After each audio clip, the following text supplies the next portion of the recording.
Selamat pagi, salam sejahtera.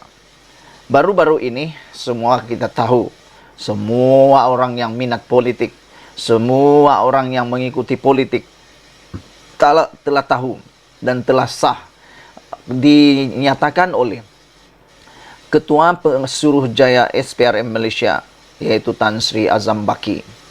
Beliau telah mengesahkan bahawa dua akaun Parti Bersatu telah dibekukan. Selain daripada itu, kita juga sudah tahu bahawa 90 orang individu telah pun dikenal pasti, dan lebih daripada separuh daripada 9 individu itu telah dikenal pasti, yang mana 90 individu ini dikatakan telah mengambil dengan tanda petik rasuah PRU15 yang diberikan oleh satu parti politik. Dan dalam video yang telah disiasat itu, ada antara mereka terpaksa mengangkat sumpah sebelum menerima uang daripada individu yang telah pun disiasat juga oleh SPRM. Dan di dalam laporan SPRM yang telah kita baca bersama, dan saya tahu Anda pun telah baca mungkin, dalam laporan itu telah pun ada rampasan dibuat, di mana beberapa buku catatan yang menunjukkan nama-nama orang yang telah mengambil dan tanda tangan sumpah mengambil duit tersebut telah pun dirampas. Daripada senarai itulah telah pun dicari 90 individu yang ada dalam senarai tersebut. Raja Petra Kamarudin menulis di dalam blog dan dalam Facebook beliau. Beliau kata, hanya dengan 90 orang terima tunai, Perikatan Nasional menang. Dia memberikan satu persoalan yang cuba untuk mengelirukan kita semua.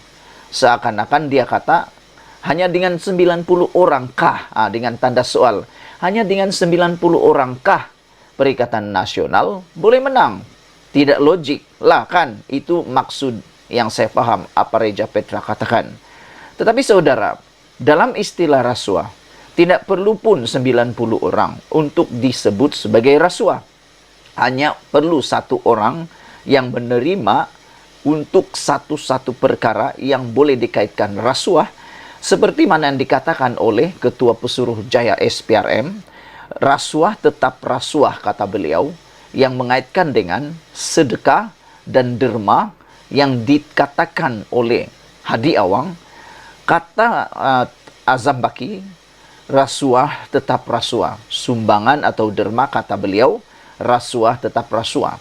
Dengan itu, tidak perlu pun 1000 orang, tidak perlu pun 90 orang untuk menjadikan itu satu rasuah. Isunya di sini ialah bukan tentang menang atau kalah dalam kawasan parlimen itu. Isunya ialah sejauh mana pelanggaran kepada undang-undang Akta Pilihan Raya telah dilakukan oleh ahli parlimen atau ahli-ahli politik atau parti-parti politik yang bertanding. Tidak pedulilah daripada Perikatan Nasional kah, daripada Pakatan Harapan kah, daripada Parti Bebas kah, atau siapapun mereka, yang penting melanggar Akta Pilihan Raya itu tetap salah. Kemarin kita telah baca satu isu lagi, yaitu berkaitan dengan Zahid Hamidi yang gagal mendapatkan pasport beliau secara tetap. Walaupun mahkamah, hakim telah meluluskan untuk pemberian pasport secara sementara sahaja, namun Zahid hanya mendapat, beliau gagal, maafkan saya, dia gagal untuk mendapatkan pasport secara tetap, tapi dapat secara sementara. Dan komen daripada hakim itu menarik perhatian saya.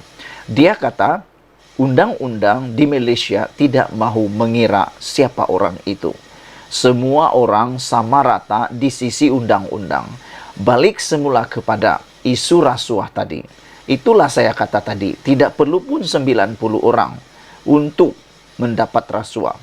Hanya satu orang kalau terbukti bersalah rasuah, itu tetap salah. Jadi, apa yang RPK kata, hanya dengan 90 orang Perikatan Nasional menang, bukan itu isunya pada pendapat saya. Isunya ialah melanggar Akta Pilihan Raya. Siapapun mereka, siapapun orang itu harus kaitkan dengan akta tersebut. Saudara-saudara, dengan dua isu yang membelenggu Perikatan Nasional ini, yaitu akaun bersatu telah pun dibekukan kerana dikaitkan dengan beberapa isu termasuk Rm92.5 bilion yang dikatakan diseleweng semasa Kerajaan Perikatan Nasional menjadi kerajaan, tetapi akhirnya sumber mengatakan bahwa yang menjadikan akaun itu dibekukan ialah kerana timbul satu keraguan yang mana akaun itu disiasat di bawah akta pengubahan wang haram dan pendanaan aktiviti haram, yang mana ianya dikaitkan dengan derma RM 300 juta. Sehingga seorang daripada pemimpin UMNO, beliau kata, bagaimana Parti Bersatu yang hanya berusia 6 tahun memiliki uang sebanyak itu? Dari mana mereka peroleh 300 juta itu? Beliau mempersoalkan, kalau betul duit itu ada dan telah pun tertulis dalam akaun itu, dari mana duit itu dan siapa penyumbangnya? Kata mereka, sebab itu ditulis sebagai derma. Saudara-saudara, dengan dua perkara masalah ini, yaitu bersatu akaunnya dibekukan dan mungkin akan ada sesuatu isu yang lebih besar dalam isu itu, manakala pas pula sedang berhadapan dengan masalah rasuah yang juga telah disiasat dan telah pun dikenal pasti 90 individu yang menjadi saksi tersebut dengan rampasan senarai itu. Ini bermakna Perikatan Nasional berada dalam ambang yang sangat bahaya. Inilah isu yang paling penting untuk saya hurai kepada Anda. Perikatan Nasional sekarang dalam ambang yang sangat bahaya. Kerana dengan dua isu yang besar ini, ada potensi Perikatan Nasional mungkin akan dibekukan juga atau tidak dibenarkan bertanding dalam PRN akan datang. Kerana apabila mereka melanggar undang-undang akta pilihan raya dan juga mungkin apabila didapati akaun ada masalah dalam Parti Bersatu ini, mungkin Parti Bersatu juga akan diharamkan. Kita tak tahulah sejauh mana masalah ini membelenggu dan berlarutan.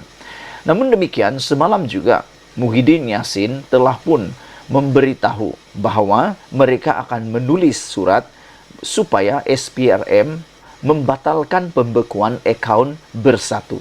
Namun demikian, yang menariknya, Muhyiddin kata mereka perlu akaun itu dibatalkan pembekuannya supaya dapat membayar staf yang bekerja dalam Perikatan Nasional. Tetapi Puan Zarkasi membuka pemikiran, membuka minda, membuka mata telinga kita. Apabila Puan kata Parti Bersatu harus belajar daripada apa yang berlaku terhadap UMNO apabila akaun UMNO turut dibekukan pada tahun 2018. Puan kata, rasakan apa yang dirasai oleh UMNO sebelum ini. Kerana akaun UMNO turut pernah dibekukan oleh SPRM walaupun telah pun dibuka semula akaun tersebut. Puan kata, rasakanlah apa yang dirasai oleh UMNO dan Barisan Nasional. Dan Puan juga bertanya satu isu yang amat menarik perhatian kita, yaitu Puan kata mustahil Muhyiddin Yassin tidak mempunyai duit yang lain.